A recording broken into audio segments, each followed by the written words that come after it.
Andrzej Pilipiuk, The Evenfall Bells.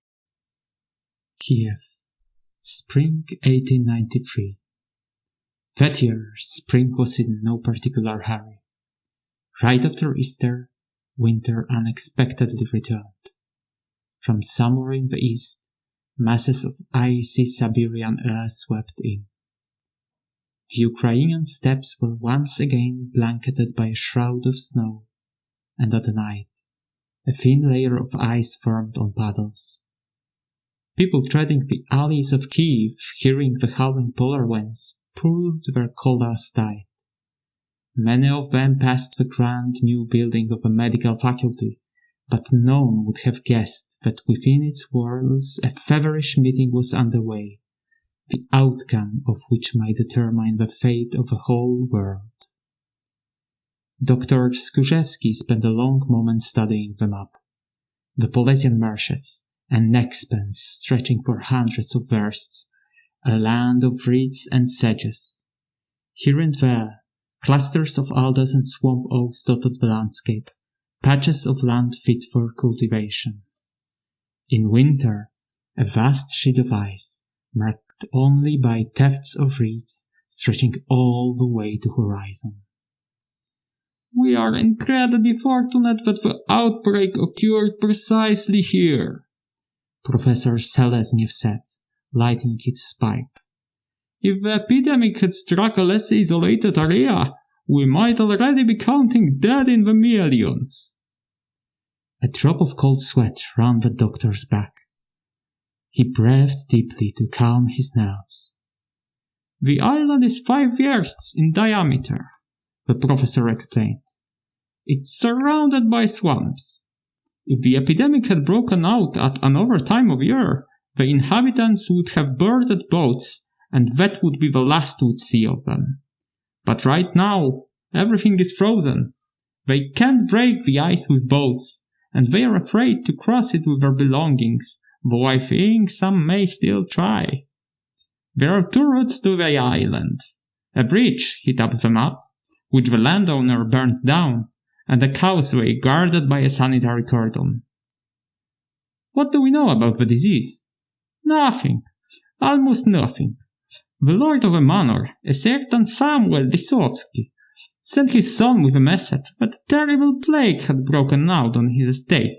He demanded the island be surrounded by a cordon immediately, before the people realized and fled. We got there just in time. By the next day, the soldiers were already driving off first peasants with gunfire.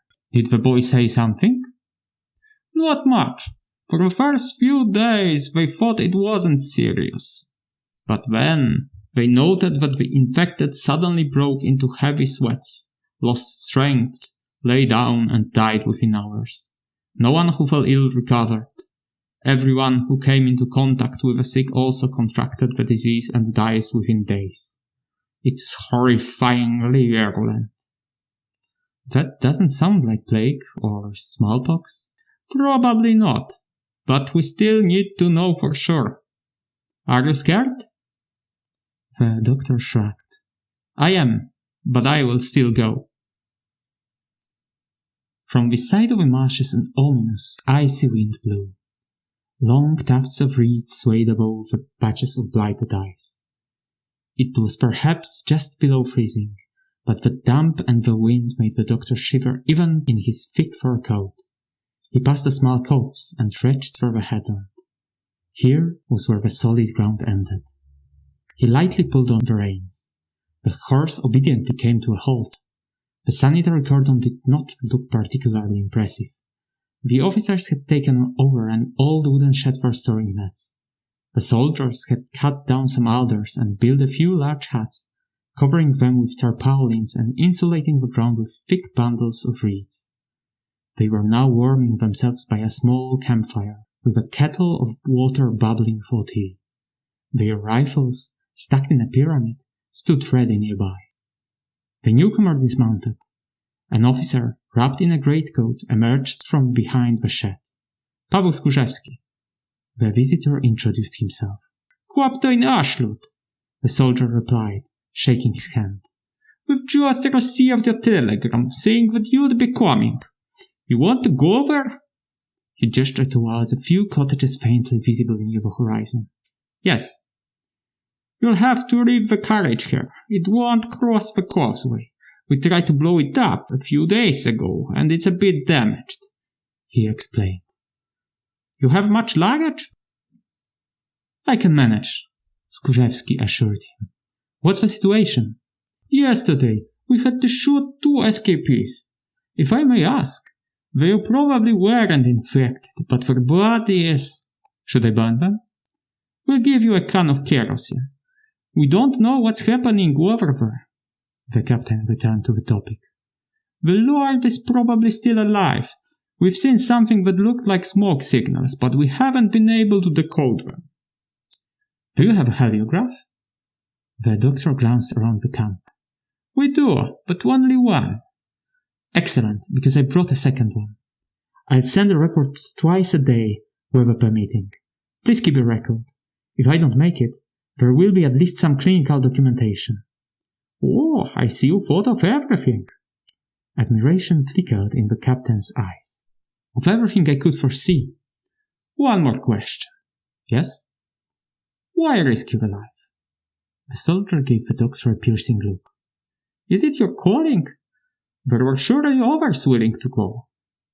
"This might be just something new. A plague, a disease we've never encountered before. I really need to study it." "For fame? Even posthumous one?" "For science," the doctor said seriously. "Because if I know what's afflicting them, I might be able to cure them." "Keep safe." The Russian embraced him and patted him warmly on the back. He slung the well-packed military backpack over his shoulders. On one hand, he took the handle of a suitcase containing the heliograph, and in the other, the grip of a kerosene canister. The revolver went into the right pocket of his coat, while the pistol rested in the holster at his waist. "Take some tobacco with you," a soldier offered, handing him a small pouch. "There might be some troubles with supplies in there," he tried to joke. The doctor thanked him and set off along the causeway, its surface frozen into clumps of hardened mud. The 2 bodies of shot escapees lay where the bullets had struck them. He passed them, set his baggage a few dozen steps ahead, and returned. Over each body he poured half a canister of kerosene. Crossing himself, he struck a storm match and tossed it. A yellow flame shot up into the winter Polynesian sky. The bodies would likely not burn completely. He had far too little fuel for that. But perhaps the intense heat would at least kill the bacteria.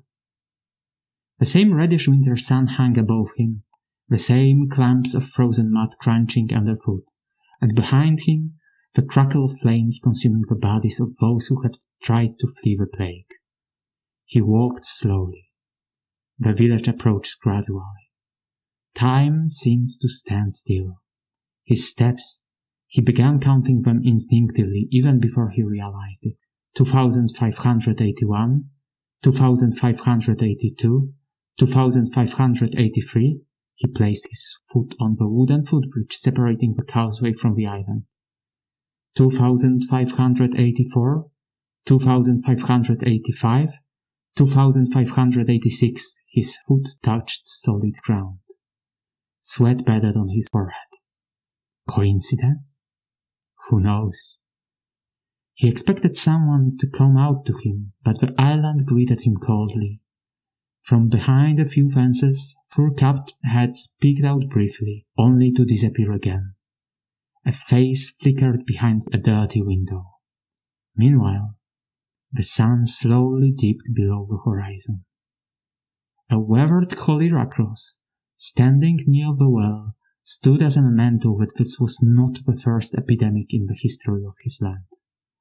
Skórzewski paused, momentarily lost, unsure who to ask for shelter. He quickly remembered about the lord of the estate. The manor house stood at the edge of the village, old, partially sunk into the ground, built of thick oak beams. Its walls, scarred with bullet marks, testified to its survival of more than one siege in the past. In the windows, glazed in the old-fashioned style with small leaded panes, glowed the welcoming yellow light of wax candles. If the nobleman had been trying to combat the plague, he would surely welcome a professional scalp with open arms. That is, of course, if he was still alive. Alive and well, as it turned out. The landowner stepped out onto the manor's porch wearing a jupan, a saber at his side and a double-barreled shotgun in hand. "Well, I'll be," he muttered in Polish, spotting the doctor burdened with luggage. "Who might you be, traveler?" "Paweł Skórzewski, a doctor," he introduced himself. "At last, Samuel Lisowski." The host shook his hand. "Welcome to my humble abode." They entered the vestibule that ran straight through the house. The nobleman slid the bolts into place and set his double rifle in corner, where the barrels of several other rifles gleamed ominously. He picked a candlestick from a stool. "Please, doctor, come this way." He gestured toward the door leading into a room. Moments later, they were seated in a brightly lit chamber. "Will you have something to eat?" Lisowski asked with concern. "Thank you, but I'm not hungry." "But a sip of something good to warm you will certainly help." He smiled lightly. "Ogda, run to the pantry and bring the queen's vodka." A maid brought over a mousy bottle. They clinked glasses of the aromatic cordial in silence. "By the way, any chance you've got a newspaper?" Lisowski asked. "I've been here without news from outside world for a week now." "Of course." Skórzewski pulled a slightly crumpled copy from his backpack. "But I need to get to work." Well, quite a sharpie," Lisowski exclaimed, delighted. "Barely through the door and outright ready to fight the plague. How can I be of help?" "I need a hut in the village to isolate the sick, a space for a laboratory, and a few people to assist me." "It will be all ready in the morning," Lisowski promised. "A laboratory, you say?" "I brought a microscope, some reagents, a bunch of strong medicines. And if my knowledge falls short, I've got a half backpack full of books. If that's not enough, they'll send me whatever else I need." "And how will you let them know?" the nobleman asked in amazement. "Did you track a telegraph cable with you?" "A heliograph," the doctor said, nudging the package with his foot. "Not a peak of a modern science, perhaps, but it will do." "Well then, let's get some sleep, and tomorrow we'll get to work," the host said, rubbing his hands together. "Magda, prepare the guest room and make sure the stove is well stoked." He called into the depths of the house. The guest room was small and crumpled, but cozy. An old wooden wardrobe with warped doors stood against the wall. A small table held a basin and a tin pitcher of water. The bed was a solid wooden double, piled high with feathered bedding. The doctor placed a candlestick on the table and spent a few moments leafing through his textbook on tropical diseases. He had a few suspicions, and tomorrow he would work to confirm or eliminate them. Beyond the thick oaked beamed wall, the windstorm laughed and howled, its icy breath occasionally sneaking into the room to flicker the candle's fragile flame. In the distance, a rifle shot rang out, muffled but unmistakable. The sanitary cordon was keeping the watch. They ate breakfast, after which the doctor retrieved from his luggage several pairs of linen face masks, thread gauze, and a container of carbolic acid and a sprayer. "We will need to adhere to very strict rules if we want to avoid infection ourselves," he said gravely. "First thing is asepsis." They entered the village, weaving between fences, and the lord of the manor fired his revolver into the air. Peasants immediately appeared in the doorways of their huts. "The doctor has come to us," Lisowski announced in a calm but commanding voice. "He acts under my authority and by the order of the Tsar himself. Anyone who disobeys his instructions will be sent straight to Siberia."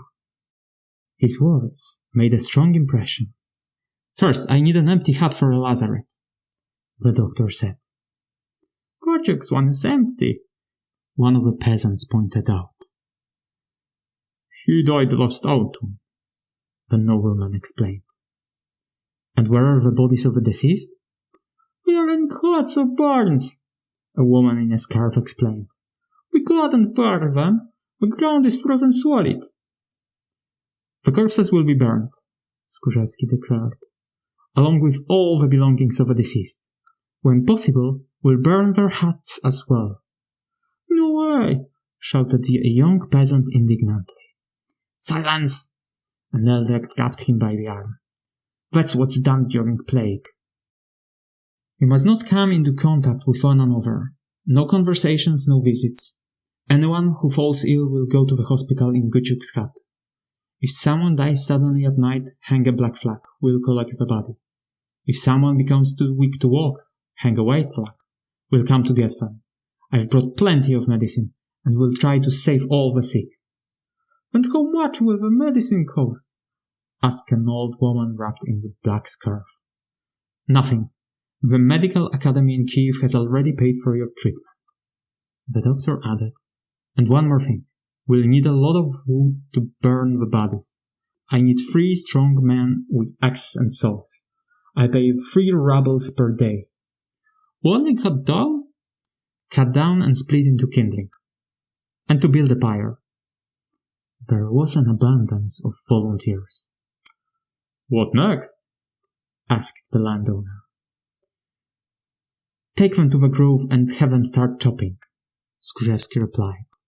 Then, in a whisper, he added, "Choose the greediest ones. In the forest, please offer them 10 rubles a day if they enlist to collect corpses and help in the hospital." "Do you have this kind of money?" 800 rubles in gold," the doctor said with a smile. "Professor Seleznev thought of everything." "In that case, they'll be rich once the plague ends." "Or dead. Either way, try to convince them." "Where are the bodies?" he asked aloud. "I'll need a gaff and a cab." Axes struck with grim rhythm, the dull thud of chopping carrying across the village. The funeral pyre was built at the edge of the island. The doctor skillfully used a pitchfork and gaff to stack the bodies at the pyre. 18 in total. He wiped sweat from his brow. People stood at a distance, each alone, watching solemnly. "They prefer to bury their dead," Lisowski murmured. "But we don't have nearly enough lime. And besides, how could we dig? The ground is still frozen solid." "Did you manage to convince someone to help?" "Only that one over there, Ivan. He'll do anything for money. Rapacious rascal, but hard-working and reliable, I must admit." They returned to the village to collect the possessions of the deceased. The pyre grew with jackets, beds, stools, and scraps of fabric. A bit more kerosene, and a towering flame shot towards into the air, followed by billowing black smoke. They moved on to the lazaret. The clay floor was sprayed with carbolic acid, and straw was spread across it. The doctor handed Ivan a mask and gloves, explaining carefully how to use them. "Until the plague ends, you cannot return home," he said gravely. "You'll stay in an adjacent room." "Who gets my coins if I die?" Ivan asked, clearly concerned.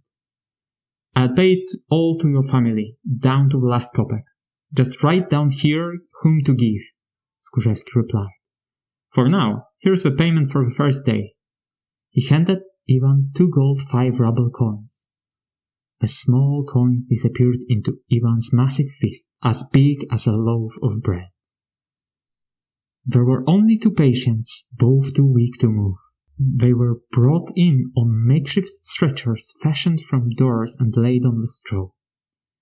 Skórzewski rubbed his hands together. At last, some definite work to do. He measured the fever, over 40 degrees. The patient's skin was evidently clammy, and the stench of sweat, resembling the smell of rotten blood, quickly filled the room. checked their throats, severely swollen. Both men were only semi-conscious, shivering violently. "This doesn't look good," sighed the lord of the manor, standing by the door.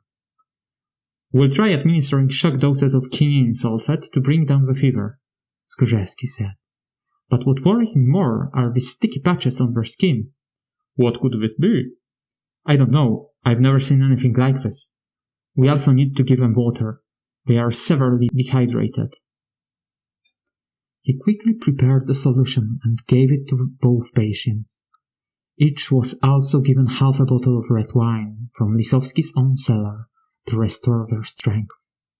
Skórzewski placed a pot on the stove, and when the water boiled, he added several chopped old onions. He mixed the resulting broth with glycerin, a bit of menthol, and turmeric resin. After cooling the syrup, he poured it down the patients' throats. He checked their temperatures again. Nearly an hour had passed, but the fever had not gone down. "What kind of devil is this?" he muttered. "After such a dose of quinine?"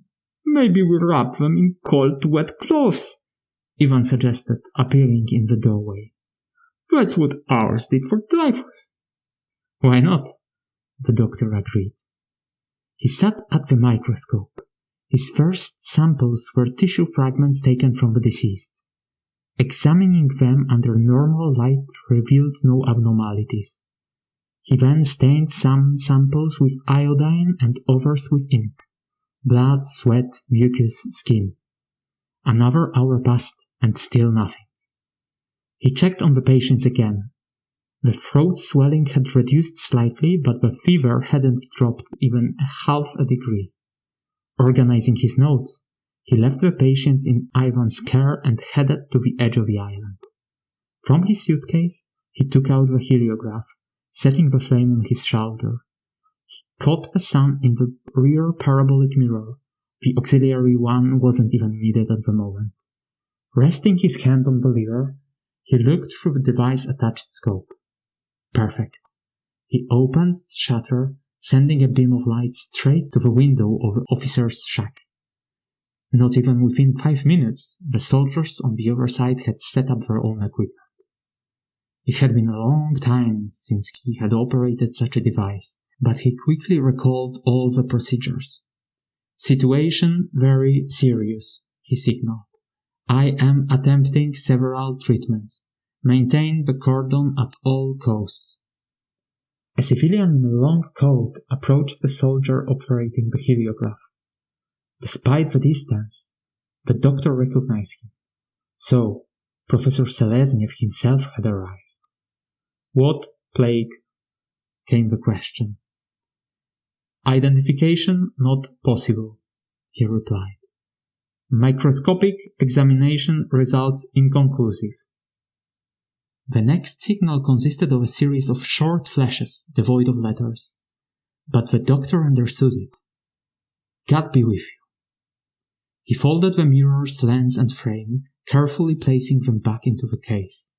Back at the hospital, nothing had changed.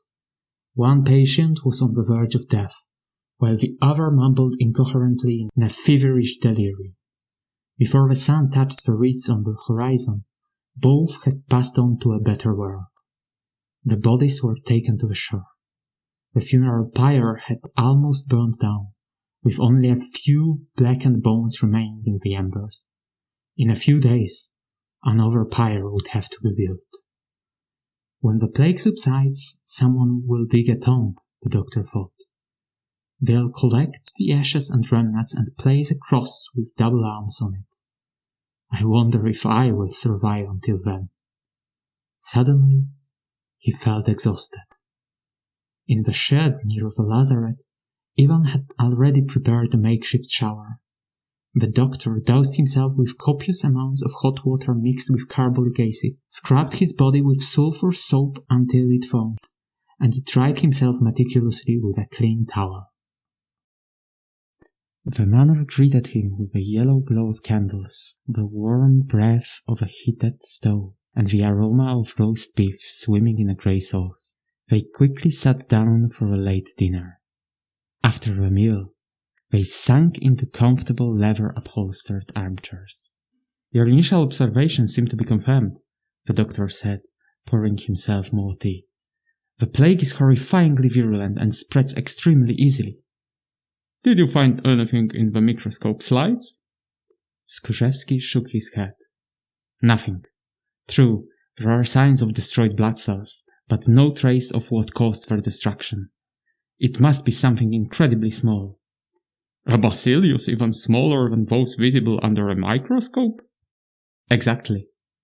When van Leeuwenhoek discovered the first bacteria and Hansen used stained preparations, we all thought all mysteries would soon be unraveled. Yet, there are still diseases for which we haven't identified the causative agents.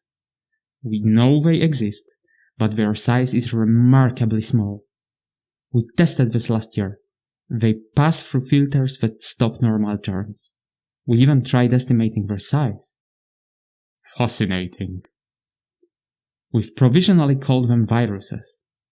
So how do you fight them? They are killed by the same things that destroy other pathogens. Carbolic acid, alcohol, sulfur soap, high temperatures and certain drugs. But I won't be to detect them with the equipment I have here. What should we do then?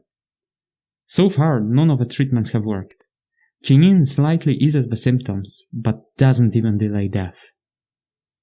What the hell this could be? The plague? No. The Black Death presents very distinct symptoms. I found mentions of something similar in one of the books. This plague appeared only a few times throughout the history. In England, the Netherlands, Prussia, and once here in Ukraine. And what it was called? The English Sweats. Lisowski frowned, then shook his head. I've never heard of such a thing. What were the symptoms? Well, more or less like ours. Similar to some monstrously virulent strain of influenza. Sudden weakness, high fever, profuse sweats with a stench of rotting blood. And within hours, death. It struck suddenly, without a clear cause, and everyone who fell ill was killed. Lisowski poured more calamus liquor into their glasses. You're not telling me everything. Yes, I'm not. It was documented only because a few witnesses were immune and didn't contract it. A few? Each time, it killed almost everyone. Entire villages, entire towns. 1 person out of 200, sometimes out of 300, would survive. Sometimes observations were recorded by those who arrived later to bury the dead. If the accounts are to be believed, the disease killed people, pigs and horses, but poultry and cattle survived. It attacked diverse biological material, which in itself is extraordinary. 1 in the 300, the landowner replied. There was one recorded case of a person who survived the disease at the end of the 15th century, the Bishop of Königsberg. Many years later, he recounted his experience to a Polish physician, Benedict Solfa. Oh, was it natural immunity or I don't know. When the bishop noticed the first symptoms, he lay down, cut a hole in his bedding to drain impurities, covered himself with several quills and carpets, and kept within arm's reach 12 bottles of red wine. He spent several days in a feverish delirium induced by the illness and the alcohol. He survived but never fully recovered, being weakened for the rest of his life. So, maybe in our case... I've tried this method and it didn't work. Both patients are dead. And yet we haven't fallen ill. Interesting, isn't it? You've just arrived here, but I've been here all along. We'll see, Skórzewski muttered. That sounded unexpectedly ominous, so he cleared his throat and changed the subject. I noticed an old cross in a village. Oh yes, there's one. Where I come from, in Mazovia, such crosses were erected after cholera epidemics. Exactly like that, with the double crossbeam. Oh, seems we have the same tradition. That cross is very, very old. It's been here for centuries. It's made of oak, which has resisted the passage of time well. So, is it a marker of some earlier plague? There was something like here once. We'll look into it tomorrow in my family's chronicles. the landowner promised. "I have an entire chest of papers in that storeroom." The doctor went to his bedroom. Magda was still bustling around his bed, warming the sheets with a bed warmer. He smiled at the maid gratefully, but she seemed to misinterpret his gesture, blushing and lowering her head. A few minutes later, he was already asleep, sinking into a heavy, stone-like slumber. Magda, jingling with a set of keys, opened a small storeroom to the right of the vestibule. The doctor expected dust and cobwebs, but instead, he found the space in near-perfect order. Saddles, clothing, and several long benches leaned against the walls. It took him a moment to spot the chest, sitting on a patch of even stone flooring. Skórzewski pulled off an old rug covering it. The oak walls and lid were wrapped in a dense web of steel reinforcements. In some distant past, someone had slashed at it furiously, probably with a saber, leaving deep gouges in the wood. The doctor tried to move the chest, but it was way too heavy. There were no locks. Overcoming the resistance of the rusted hinges, he managed to open it. Inside lay books, wrapped in wax paper. The first one didn't interest him. Both were just the French romances from the Napoleonic Wars. The Lord of the Manor arrived. "The family archives will be deeper inside," he said. "They are pretty large." There were some boxes of papers, an ancient copy of the Bible, and finally a large, heavy book. Together they lifted it out and carried it to the table. Magda bustled about, bringing more candles and setting them on the vestibule. Lisowski unwrapped the volume. The tome was bound in leather, blackened with age and reinforced at the corners and edges with bronze. "My grandfather said it was made from the aurochs hide," Lisowski said, running his hand over the cover. Who knows, maybe it's true." The clasp securing the covers had long since broken. Lisowski unfastened 3 straps and opened the book to the first page. "This book is the chronicle of the parish of St. Michel the Bishop, begun in the year of our Lord 1497. The first page held the church's founding act. Following it were lists of residents and notes from successive parish priests. Days, months, years, fires, failed harvests, Tatar raids. In the year 5070, spring came late in the Tierra and was colder, and suddenly, on the following pages, the margins were filled with black crosses. Deaths. Dozens of deaths. "A plague," muttered the nobleman. Halfway down one page, someone had drawn a thick black line. Below it, there was a single cross, and Father Piotr, with all 27 others whose name be unknown, have rested in the Lord. The doctor read aloud. Someone arrived and found only bodies, and no living soul left to identify them. "Then there were no survivors," Lisowski concluded, turning a page to review the earlier entries. "It lasted 2 weeks. The parish priest of the time, before succumbing to the plague, had apparently found no time to record observations.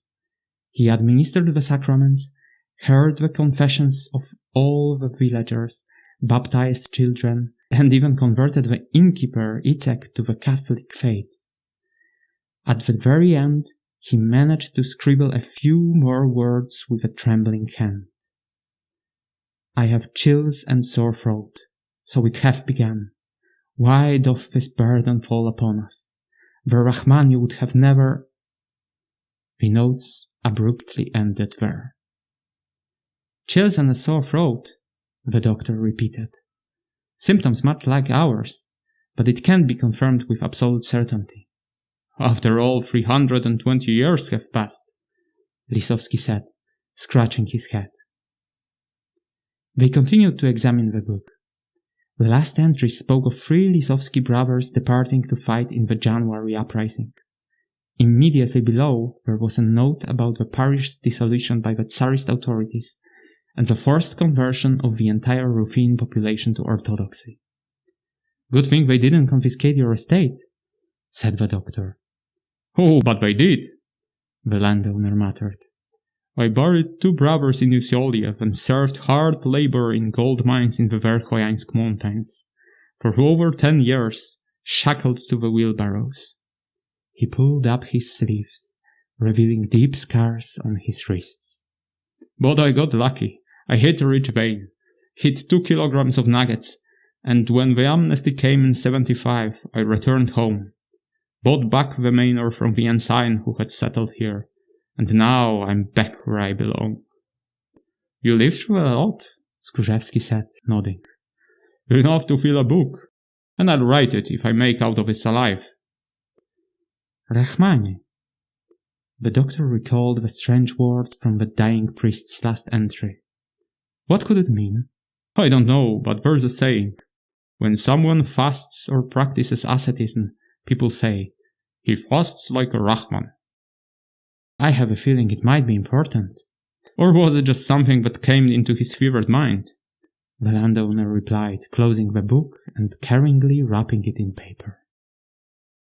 Skórzewski entered the lazaret.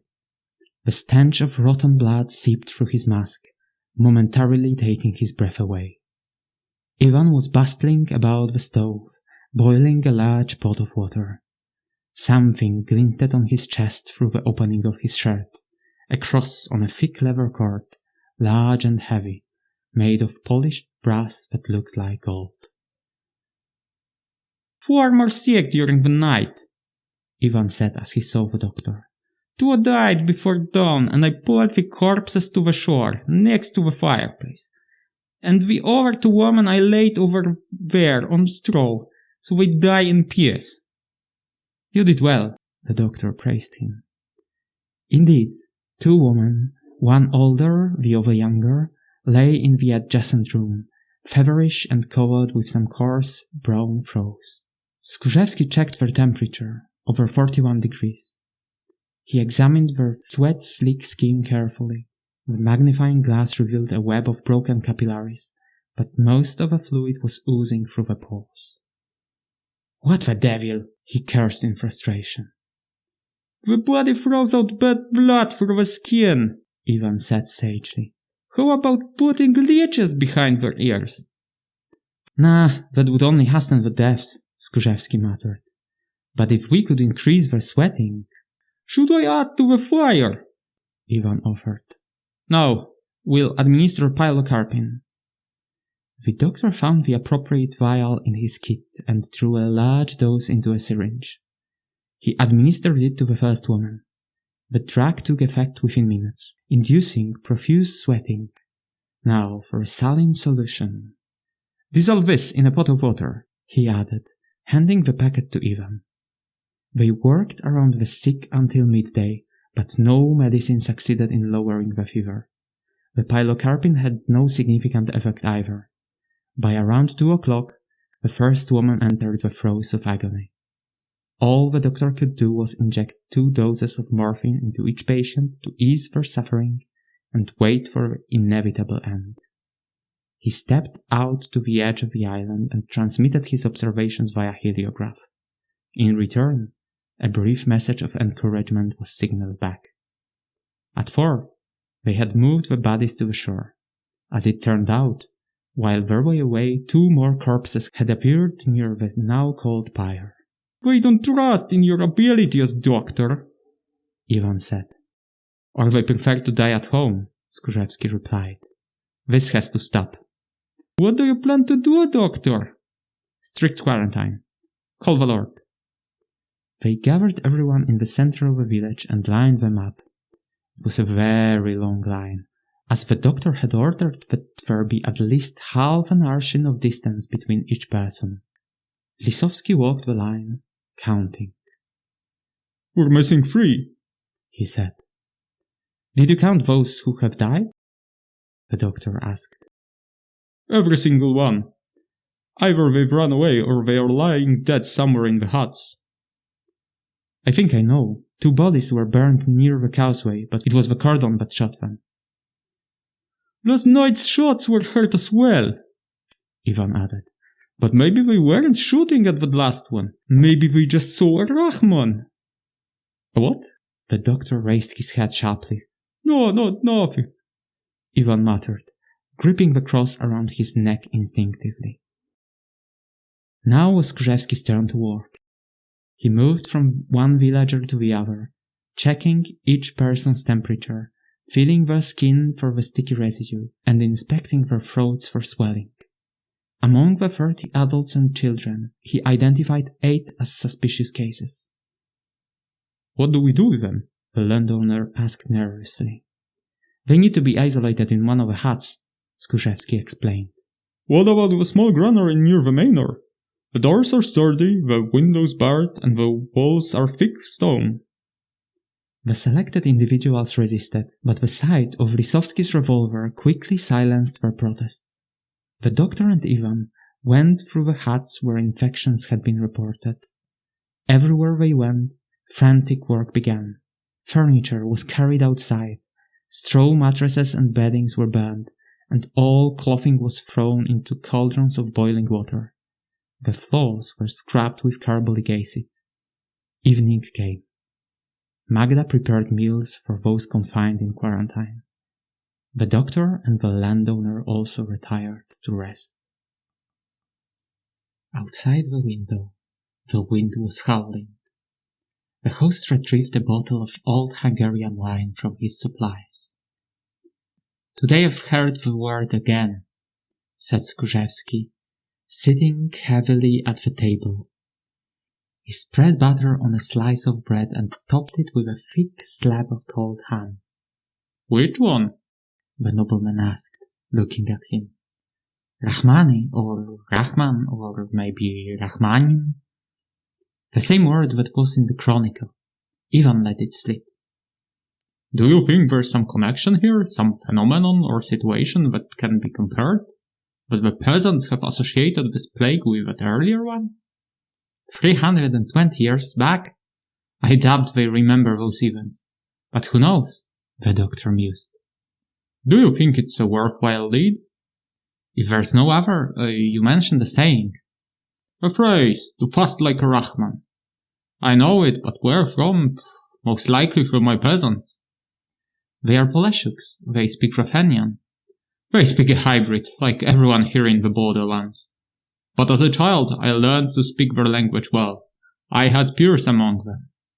And Magda? Magda is from a neighboring village, an orphan. I took her on as a servant, taught her how to read, write, and count, and over time she took over the duties of a housekeeper. But you are right, she might know something. Magda arrived a moment later, holding a candlestick. You call, sir? She asked, tilting her head. Sit down, we need to ask you something, Lisowski said, gesturing to a cushioned chair. The praise, to fast like a Rahman, what does it mean? It's said of someone very devout who imposes a very strict fast before Easter, sir, she answered without hesitation. So strict that they do not only refrain from eating meat, but also don't smoke, drink vodka, or even last 40 days eating nothing but bread dipped in oil. They exchanged confused glances. Where does the saying came from? Asked the doctor. Who are these Rahmani? The girl smiled broadly. It's one of our legends, she said. Though the people in the village believe it and will swear that when evening falls they've heard the bells sounding elsewhere. They waited silently for her to explain. All folks say that right here, nearby, there is another world, she finally began. A world just like ours. When we look into the water, we see our reflection, but the rest is a hazy image of that other world. That's where the Rahmani live. They are not people but monsters. But not like the evil ones. They are very devout, and when the time of Lent comes, they fast for 30 days without touching food. When we throw the shells of consecrated eggs into the water, they drift to the shores of that other world, And that's how the Rahmani know it's Easter. And 2 weeks later, they celebrate their own Easter. The bells? The doctor interjected. At times, if one stands by the water in the evening, one hears the distant tolling of the bells from the churches and cathedrals of the world, she explained. They fell silent. Finally, the host thanked her and dismissed her. And so, he murmured, pouring a little Cornelian cherry liquor into their glasses, my people think they caught this plague from some underworld creatures. And they are not the only ones. The local priest had the same theory 320 years ago. Something must have happened to give them that idea. Perhaps a deformed beggar arrived in the village. Someone appearing not human. Skórzewski shuddered. Did something come to mind? Lisowski asked. An old memory. I once shot a leprous beggar in Bergen, Norway, mistaking him for the very demon of disease. A long time ago, 15 years at least. I confessed and I did penance, but it haunts me to this day. Do you think someone could have come to your estate without your knowledge? Cannot be excluded. Ever since the serfdom was abolished, my power over them weakened. Once it would be unthinkable for a Jewish usurer to even come onto my island, and now they are all in their pockets. Let's go to sleep. We'll question the peasants tomorrow. The alarm clock rattled. 2 o'clock. The doctor dragged himself out of bed with difficulty. He lit a candle and dressed quickly. Sliding back the bolt on the front door, he stepped outside, and the icy night air momentarily took his breath away. The moon had not yet set, and the frost coating the ground glittered like shattered glass. A few hundred steps to the granary. He felt the key in his pocket, inserted it into the lock, and turned, checking that his revolver was ready to fire. He covered his face with a mask and entered. The candle in the lantern on the table was still burning. For a moment, he simply stared uncomprehending. The flickering flame reflected in lifeless pupils, giving them a deceptive semblance of life. All the patients lay dead on their straw mattresses. The doctor felt an icy chill run down the back of his neck. Ivan sat at the table in his room, rolling 2 gold coins across the tabletop. The activity absorbed his full attention and brought him immense satisfaction. How little it takes to make people happy, Skórzewski thought, sighing inwardly. He pulled a list of questions from his briefcase, then tossed another 5-ruble gold coin onto the table. The coin clinked against the wood, rolled, and stopped just before falling off the edge. Ivan snatched it with a quick, predatory motion and then raised a curious gaze to the doctor. Where did the epidemic start? Skórzewski asked, beginning with the first question on his list. Janusz was ill, Ivan explained. From a big house on the edge of the island. He went to Galina to have her warded off or whisper it away. Whisper it away? The doctor frowned, not understanding. Well, she was a whisperess after all, Ivan clarified. Skórzewski paused, thinking. I mean, she whispered illnesses. Now he understood. Right, but that didn't work. He went back home and that was it. The next day his daughter went to the manor to buy vodka, as he was real bad. Lord wouldn't sell her any but gave her some medicine instead. So she went to other homes, asking if someone will sell her vodka.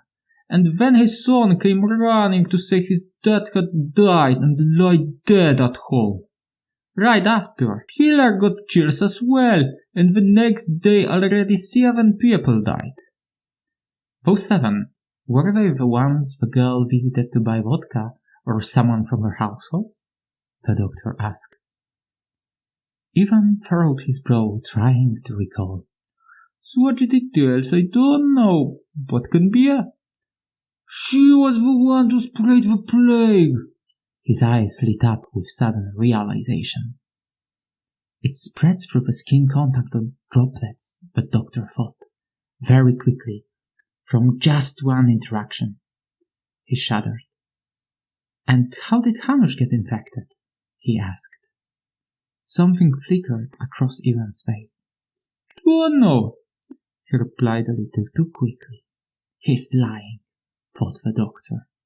Have any strangers been in your area recently? Jews, gypsies, peddlers, drifters, beggars? Ivan relaxed and fell into thought. 2 Sundays back, Joe Meyer came for his percents. He went around his debtors, got his payments, took 2 hand from those who couldn't pay and left. Oh, and 1 Sunday before that, a tinker came selling copper pots. Do you know him? Sure, he's from Osuchov. They call him Michal. And this mayor? He's from Osuchov as well. That's the nearest town after all. And no one else? No one. Well, the Lord's son was traveling, but that doesn't count, right? He's from right here. No, it doesn't count, Skórzewski confirmed. Young Lisowski was already quarantined in Kiev. The doctor tapped his pencil against the papers. That was enough for now. He stepped outside the lazaret. A black cloth hung on one of the huts. Someone had died. He bit his lip. Another strict sweep of the households is needed, he thought. They are hiding the sick. He walked to the edge of a marsh near the causeway. A suitcase with a heliograph stood on a chopping stand. There was no point of lugging it back and forth to the main. The cordon was on alert. Skórzewski set up the device and sent call signal, followed by a message. Detain Tinker Michal and usurer Meyer from Osuchov. Disease extremely virulent. Likely spreads via droplets. Source identified. Origin unknown.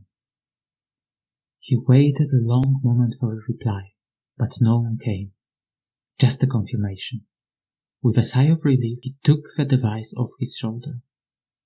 I've lost my touch, he thought, massaging his sore collarbone. Then, dragging his feet, he headed back to the village. Ivan kept sitting at the table, staring blankly ahead. The doctor had not seen him for half an hour at most, yet his hair had lost its luster. His forehead was beaded with large drops of sweat. At the sight of the doctor, the young man tried to stand up, but his strong big hands, pressed against the tabletop for support, only trembled. Skórzewski took by the arm and helped him to the next room, lying him down on a straw mattress and carefully covering him with a thick blanket. Serves me right, the assistant croaked. You're strong. You still might recover.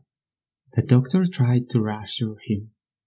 This is a penance for our sins, Hanusz and mine, for greed and for offending the God's servant. The doctor flinched and leaned in, alert. What did Hanusz do? He asked. He caught a Rahman, took his crest, and for it the plague. He took someone's cross? What cross? Ivan pulled aside his shirt and tore the leather cord hanging from his neck. He pulled out the crucifix and handed it to the doctor. Skórzewski examined the artifact for a long time, deep in thought. At first sight he assumed it was brass, but on closer inspection it proved to be cast from pure gold. He weighed it in hand. At least 15, maybe 20 lots. When we burned his corpse, I took it for myself, Ivan added. Soon he was seized by violent chills. His body shuddered and seemed to collapse inward, and by the evening he was done for. Hanusz's hut stood at the edge of the village. Dr. Skórzewski squinted slightly as he looked at it. The house, built from thick wooden beams, was insulated with straw and coated with clay. A few cast-iron pots hung from poles along the fence. Beyond, there was a barn and a cowshed. The house roof wasn't thatched with reeds, but covered in proper wooden shingles. A wealthy, well-off homestead. The doctor had only been here once before to drag 4 bodies out of the main room. He pushed open the birch plank door, its hinges groaning. The small entryway opened into a kitchen on the left and a room on the right. The heavy stench of death and decay still lingered inside, though after a few days it was less overpowering. Despite the strictest orders, someone had been rummaging here. A broken padlock lay on the floor, and a small cabinet stood open. What might it have held before? Skórzewski closed his eyes, trying to remember. Ah, yes, some cheap ceramic figurines. He put on gloves and, using a poker, lifted the lid of a chest.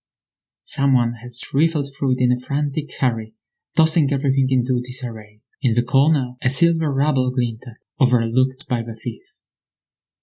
Skórzewski, not knowing why, sifted through the racks. Nothing of interest. He approached the bed. The thief had ripped open the pillows and mattresses, releasing a cloud of feathers with every move. Yet the doctor's sharp eye caught a glimpse of something blue sticking out from under the bedding. He lifted the mattress, scattering swarms of bedbugs, and pulled onto the floor a bundle of strange glossy fabric. Using the poker, he unfolded it. It was a strange blue cloak with a hood, clearly made for someone tall. He fought the temptation to touch the fabric with his hand. Silk? Perhaps satin? But how had they achieved such a beautiful deep color? And where on earth had Hanush gotten something like this? I think I know where, he thought. In the kitchen, he found nothing of interest. All the more valuable items had vanished without a trace. He checked the attic, full of hay and cobwebs, then moved on to the barn, which was nearly empty, typical for the lean season. In the small cowshed, 4 dead pigs lay decomposing. Nearby, the carcass of a horse sprawled with its bloated belly, swollen with gases, threatening to burst. These animals had certainly not died of hunger. Really English Swedes, then, he whispered to himself. There was also a small granary, a tiny structure built from thick beams on a stone foundation. He inspected the door, secured with a large padlock and reinforced with a yoke. He was about to give up when he noticed several blue threads snagged on the doorframe. Returning to the kitchen, he fetched the poker and used it as a crowbar. With some effort, he broke the staple securing the padlock. Only then did he hesitate. Something felt wrong. The door being firmly locked was natural, even expected. But the yoke wedged tightly against the door, securing them from being forced out from the force that acts from the inside. Arachman. Judging by the length and width of the cloak, it must have been over 2 meters tall. No, nonsense. One can't believe a peasant's fairy tales. With a kick, Skórzewski shoved the yoke aside and threw the door open. The granary was small, most of its space taken up by straw baskets for grain. Against the wall, however, there was a bit of clear floor space, and embedded deeply into one of the beams were 2 iron hooks. Old iron chains dangled from them. Someone had been imprisoned there. What had become of them? Who were they? The doctor crouched and swept away the dust on the floor. A layer of metallic fillings and bits of iron told him everything. The prisoner hadn't had any tools, or rather, almost any. Every owner who shackles a captive in iron unwittingly provides them with a means of escape. Hanush's prisoner had used what was at hand, wearing down the links of chain with the chain itself. How many hours might it have taken? Something cold dripped onto his neck. Skórzewski looked up. The hatch leading to the attic was ajar. A large hole yawned in the roof, visible even from below. He stepped back outside and circled the rear of the building. The frozen ground held no tracks, but the frost covering it did. 2 rows of dark patches zigzagged toward the frozen marsh. A trail. The doctor placed his foot next to one of the patches. It was almost half as short as the footprint. He followed the trail to the edge of the island. The weak ice had cracked where the prisoner had leapt onto it. It must have happened recently, perhaps 2 or 3 hours ago. The opening in the ice hadn't yet begun to refreeze. In his pocket, Skórzewski felt the golden cross. 200, perhaps 250 grams of pure gold. But perhaps gold doesn't hold the same value there as it does here. The reverse side bore an inscription, a series of pictograms resembling letters. They faintly reminisced the Amharic script, though he couldn't decipher them. Or was it just an illiterate Cossack had cast the cross and adorned it with symbols to mimic writing? The doctor waved the cross in his hand for a moment, then made a sign of cross with the other hand and threw the ornament into the water. Will it reach the other side? The sun was setting. He turned back toward the manor. Another world, Lisowski murmured in contemplation, taking a sip of cognac. A land that is so near, just a step away, and yet everywhere and nowhere at once. And from time to time a passage opens, the doctor added, a few days after our Easter, or perhaps more often. On other people, or maybe not people. I don't know. Likely not people, but some kind of intelligent beings. Legends classify them as monsters. But if that cloak really belonged to a Rahman, they are larger than us. But they have 2 hands and a large head hidden under a white hood. They also have enormous feet. They can endure many days without food or water.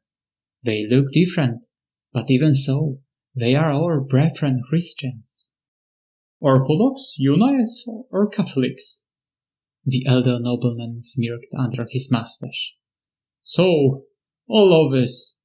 He gestured out the window toward the lifeless huts, fading into the thickening winter dusk. Is punishment for our sins? Hanush imprisoned one of them, and they send the plague upon us in retaliation? Or perhaps it's their way of defending themselves, like a skunk's stench? I don't think so. I think this might be a disease that afflicts them, but one that doesn't kill them. They might have lived with it for years, for generations. For them it can be mild, like a common cold for us. But for us, it's something entirely new. Like smallpox was for the indigenous peoples of Americas, or syphilis for our ancestors. Our bodies don't know how to fight it. Everyone who is not immune will die. And if it spreads, will all of humanity perish? 1 survivor in 300? Who knows? It's possible.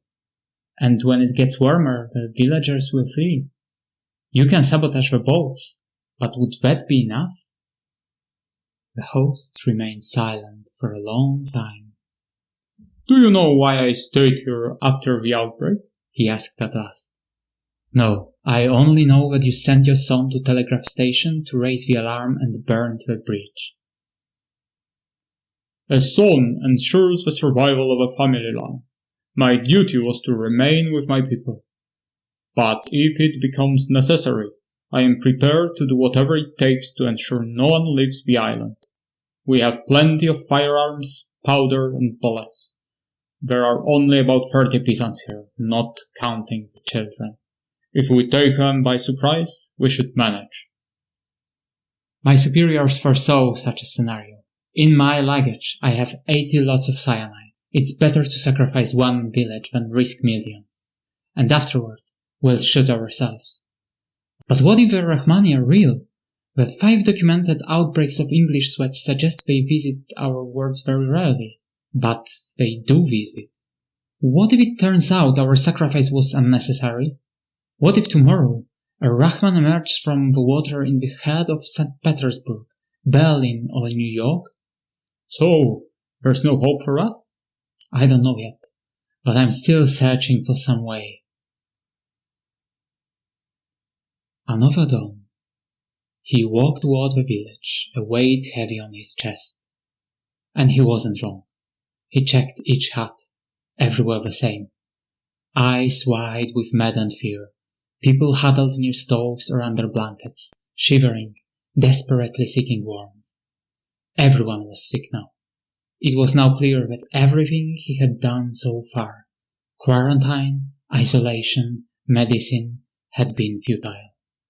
Evidently, everyone had already been infected when he arrived. Only the incubation period varied. He reached the causeway and stood here for a moment, staring ahead in thought. He hadn't heard gunshots, but during the night, 4 new black patches had appeared, stuck against the white eyes. Someone had made a desperate, final attempt to escape. A hollow cough escaped his lips. Something obstructed his throat. Alarmed, he rubbed his forehead. It felt sticky. He sniffed his fingers and then, since it could no longer make any difference, touched them with the tip of his tongue. The metallic taste of blood, tainted with a sour bitterness. He sank heavily onto a tree stump and sent an urgent message. Everyone will die. The cordon must wait another week, then bring in a military unit. Bomb the island with phosphorus shells. Burn it. Annihilate everything alive. Scour the earth with heat reaching hundreds of degrees Celsius. He removed the frame and, for whatever reasons, carefully dismantled the device and placed it back in its case. Duty fulfilled. He had morphine in the lazaret. He would administer himself a triple dose and, dragged into a semi-sleep, wait for the end. On the way to Lazaret he encountered Lisowski. The elder nobleman, dressed in his finest contush with a saber at his side, looked exceptionally dignified. "Don't come closer," the doctor rasped. "I've been infected." The landowner smiled melancholically. Skórzewski understood immediately. Him too. They lay on the floor near the heated stove, covered with a thick Persian carpet. The fever burned hotter with each passing moment, and the stench of spoiled blood filled the air. Terrible chills, searing pain in inflamed throats. And morphine. They had injected Magda too. She lay in her small alcove. There wasn't enough of a drug for the peasants. Nothing would ease their pain as they crossed the final threshold. They drank the finest wines and liquors from the old cellar. It would have been a shame for such treasures, crafted from secret family recipes, to go to waste. As long as they could hold cards, they played poker. They had reached the boundary between life and death, where all worldly matters lost their meaning. The doctor won the manor, the village, and the entire estate from the host, only for Lisowski, as if it mattered at that point, to win it back. They gambled over individual selves, not knowing if they were even still alive, and laughed until tears streamed down their faces. For the final 2 hours, they simply lay there. The door creaked. The doctor struggled to turn his head and look. He couldn't tell if what he saw was real or a hallucination of a morphine-drugged drunk on the brink of death. The walls seemed to ripple. The carven wooden ornaments appeared to move. The Rahman was tall. He had to stoop to pass through the doorway. At his belt was a strange weapon, resembling a steel trident with a short handle. His attire bore a vague resemblance to a nobleman's contush, but the fabric was smoother, shimmering like silk. The leather soles of his boots creaked on the wooden floorboards. His head was peculiar, almost reptilian, with wide, frog-like lips. He regarded the dying man calmly, attentively. Then, reaching into his coat, he pulled out a bottle of green glass with a clawed hand. Glancing around the room, he spotted a glass on the table. Pouring a measure of red liquid by eye, he knelt beside the nobleman. Lisowski, seeing the creature, reflexively jerked back, his hand gripping the hilt of his saber, but he was way too weak to resist. The visitor pried his mouth open and poured the mysterious substance down his throat.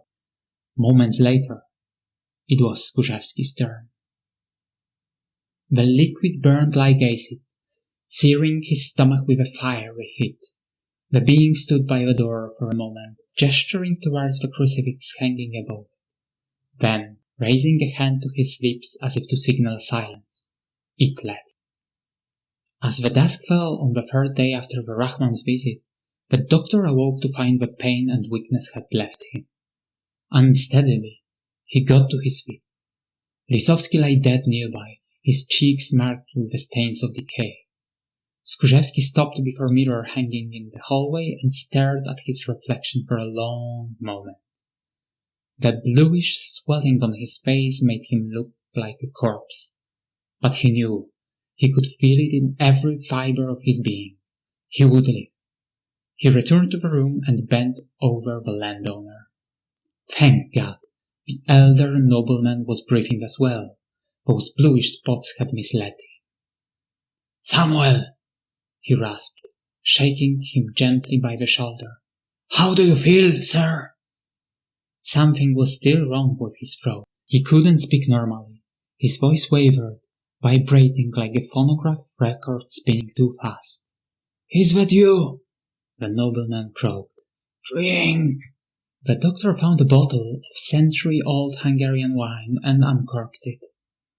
From the chamber on the other side of the hallway, a groan reached his ears. The girl had survived as well. Had the frog-like creature visited her too?